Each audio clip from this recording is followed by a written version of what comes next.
sou o Padre Jefferson Adelino e a partir de hoje, neste programa de todo o coração, vamos estar juntos, refletindo a palavra de Deus com o nosso bispo diocesano, tendo um papo de cruz, para que assim possamos contemplar Jesus, o caminho, a verdade e a vida. O programa de todo o coração tem o objetivo de levar para você, que nos acompanha todos os sábados, todos os domingos, todos os dias, a reflexão da palavra de Deus, sobretudo o Evangelho do domingo, dia do Senhor. O nosso bispo diocesano reflete, medita conosco estes evangelhos que nos trazem vida, nos trazem salvação. Estamos no 13º domingo do tempo comum e o evangelho deste domingo traz para nós esta cura que Jesus nos traz, esta paz, realmente essa ressurreição, esta renovação que ele vem trazer para todos os fiéis. A cura da menina vem trazer para nós isso. E vamos ao evangelho deste 13º domingo do tempo comum, que está em Marcos 5, de 21 a 43, que nos fala da cura da filha de Jairo e da mulher com hemorragia. Jesus chega, toca, aproxima e dá vida a estas mulheres. Aqui apresentamos um pequeno trecho do evangelho, mas você pode meditá-lo inteiro através deste QR Code que está aqui na sua tela. Aponte a câmera do seu celular e vamos meditar o evangelho. E chegou o grande momento que você, irmão e irmã, querido padre, querido leigo, que reflete a palavra de Deus, até para preparar a homilia do domingo, chegou a voz do pastor, o momento em que vamos escutar o nosso bispo diocesano.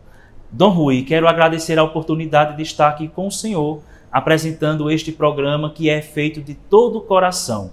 Por isso, é com o senhor a reflexão da palavra de Deus. Padre Jefferson, paz e bem, muito obrigado pela sua participação no programa De Todo o Coração. De todo o coração, aqui estou. Queridos irmãos e irmãs, estamos no 13º domingo do tempo comum.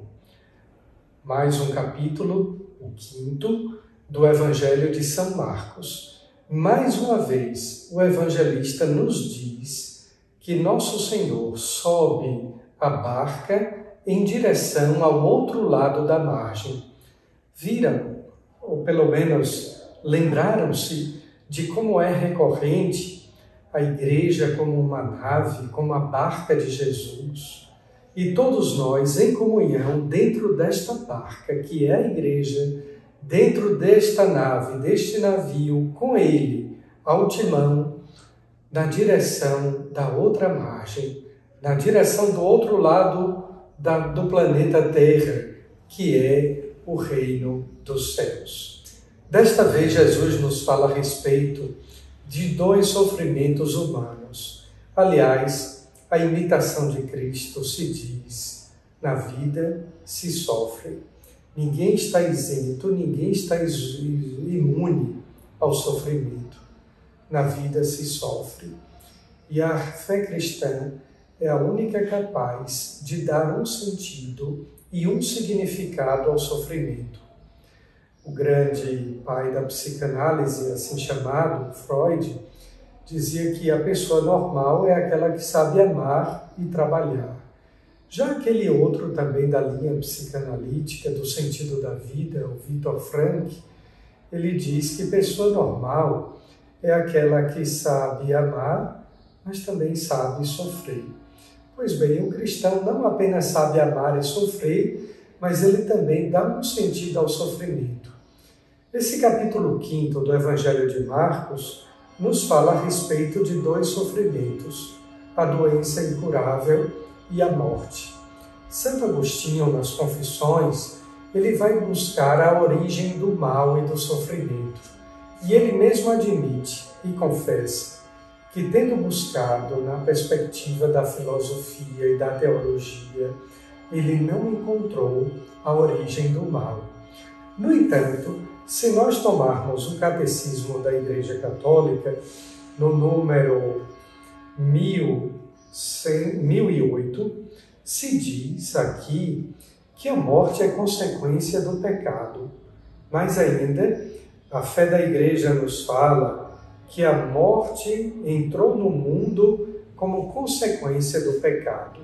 Se nós quisermos conferirmos, podemos ir à Sagrada Escritura, ao livro do Gênesis, quando Adão e Eva pecam e fazem com que a vida humana se torne débil pelo pecado e fraca pela morte.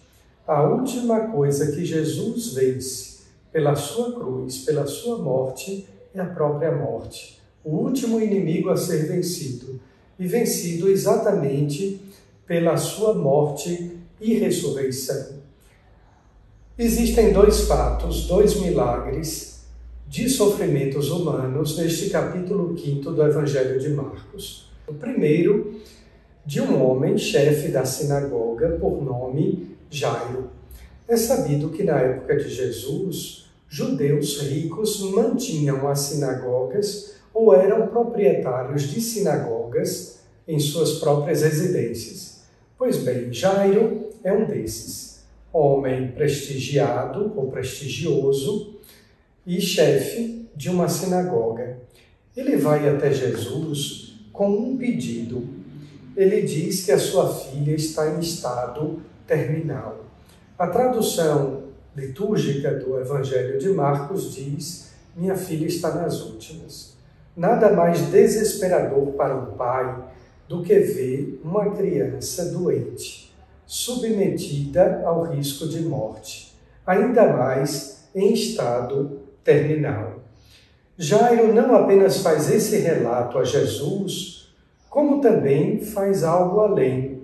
Ele cai aos seus pés, ele se ajoelha aos pés do Mestre, diz literalmente o versículo 23, e pede a Jesus que imponha as suas mãos sobre ela. Jesus é o Senhor, e somente diante de Deus nós nos ajoelhamos. E essa atitude de Jairo é deveras significativa, porque ele cai de joelhos, cai aos pés de Jesus, não apenas movido pelo desespero e a angústia de um pai tendo uma filha ainda criança em estado terminal, mas também pela sua fé. Enquanto Jesus se dirige para a casa de Jairo, encontra-se com a mulher acometida de um fluxo de sangue. Notem que as duas histórias, os dois milagres, estão entremeados por um detalhe numérico. Aquela mulher, diz o Evangelho de Marcos, estava há 12 anos com uma hemorragia, enquanto no final do Evangelho se diz que a filha de Jairo, a menina, tinha também 12 anos. As 12 tribos de Israel agora estão configuradas na igreja, os 12 apóstolos, o novo povo de Deus. Mas voltemos aos fatos. Aquela mulher, também conhecida como a hemorroíça, não é que ela pudesse entrar no templo ou na sinagoga, porque o Levítico já tinha proibições para toda pessoa que estivesse doente de frequentar a sinagoga. É que a morte não combinava com o Deus da vida e da aliança. Outro detalhe, sangue é vida. E aquela mulher estava morrendo aos poucos. Imaginar 12 anos de perda de sangue, de perda de vida. Pois bem, aquela mulher então, movida também pela sua fé, decide procurar Jesus. A sua fé é tamanha que ela imagina que somente o fato de tocar em suas vestes na roupa do Filho de Deus seria o fato dela encontrar a sua cura. De fato, Jesus sente como Deus que uma força havia saído dele. Pergunta aos discípulos e os discípulos contestam: mas no meio de uma multidão dessa, como é que saberemos quem te tocou? A mulher, cheia de medo, ela vai até Jesus e, novamente, o detalhe sublinhado pelo evangelista São Marcos. Ela, assim como Jairo, cai aos pés de Jesus. De joelhos reconhece a divindade do Filho de Deus, do Senhor.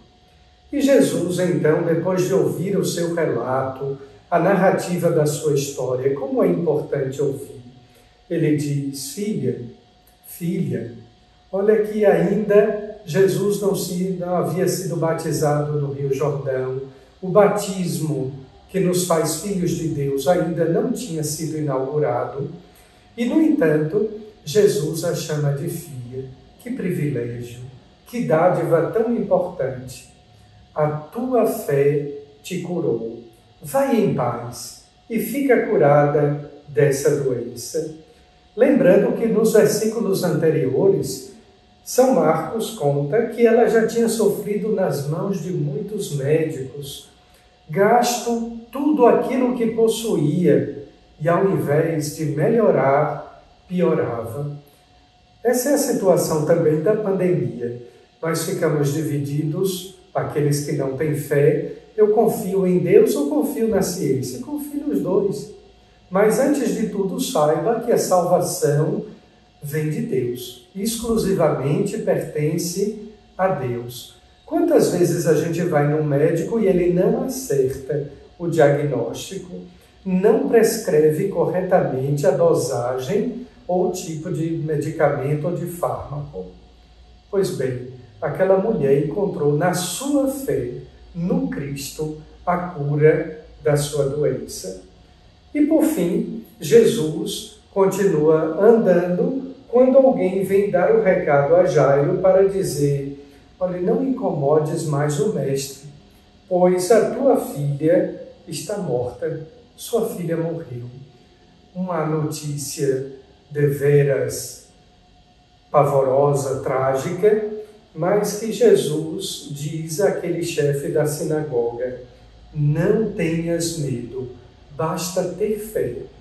Como essa notícia é mais importante, sobretudo, repito, agora nesse tempo de pandemia.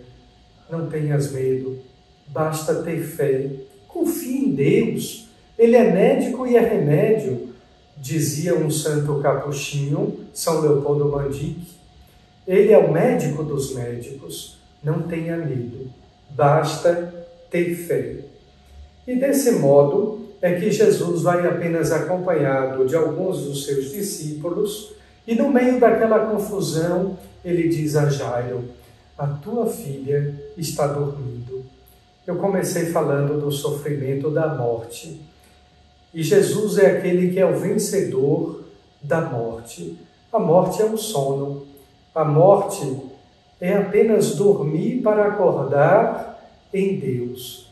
E por isso o cemitério também é chamado lugar dos que dormem, lugar ou cidade daqueles que esperam a vida e a ressurreição.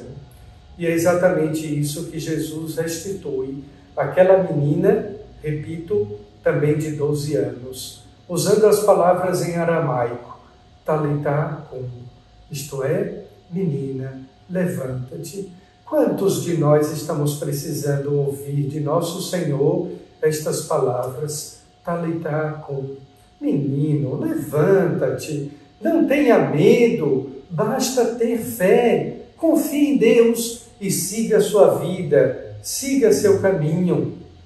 Diz ainda o evangelista que Jesus deu àquela menina, ou mandou que desse àquela menina o alimento do corpo, porque da alma já é Ele que nos revigora, é Ele que nos fortalece, é Ele que nos alimenta.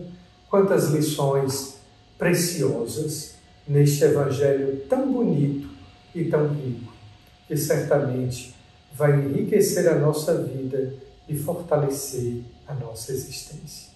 Que belas palavras, que Evangelho, que reflexão. Realmente toca o nosso coração e a nossa alma e nos eleva aos céus. Muito obrigado, Dom Rui, por suas palavras. Obrigado por nos ajudar a viver o Evangelho.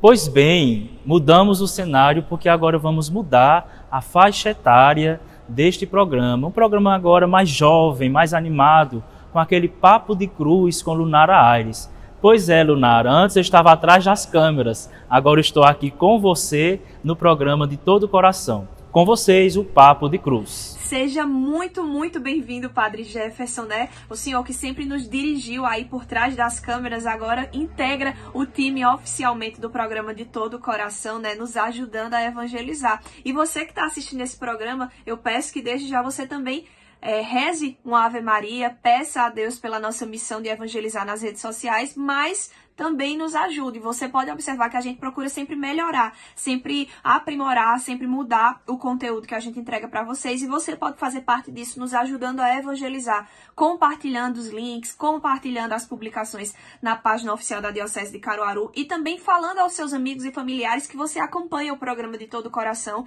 todos os sábados no canal da Diocese ou na TV. Então é isso por hoje. Eu quero começar com vocês, depois desse pedido especial, a partilhar um pouquinho do salmo da liturgia desse domingo, que é o Salmo 29. Eu convido você a meditar comigo só em um trechinho bem curtinho a partir do versículo 5. Tocai para Yahvé, fiéis seus, celebrai sua memória sagrada. Sua ira dura apenas um momento, seu favor a vida inteira.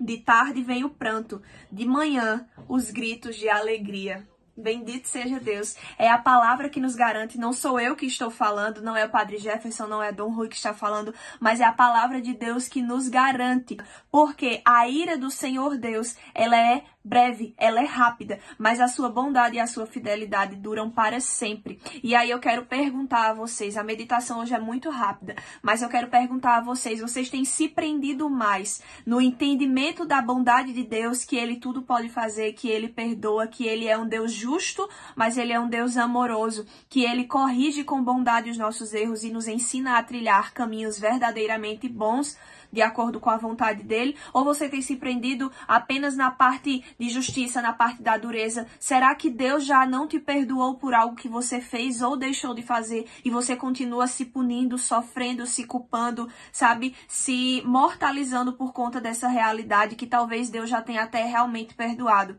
sabe? Uma boa conversa, uma conversa direta com Deus, que é nosso Pai, vai te fazer entender que muito mais do que justiça, que Ele também é, Ele é amor, que a sua bondade, que a sua fidelidade duram a vida inteira, e que se você chora por um momento, você precisa entender e perseverar na palavra do Salmo 29, que a alegria vem pela manhã. Sobre todas as coisas você precisa entender que nós somos feitos para vivermos felizes na presença de Deus, com o amor dele em nossa rotina. Então é isso por hoje, eu encerro o Papo de Cruz. No próximo sábado eu tô de volta junto com vocês. Tchau, tchau, até lá!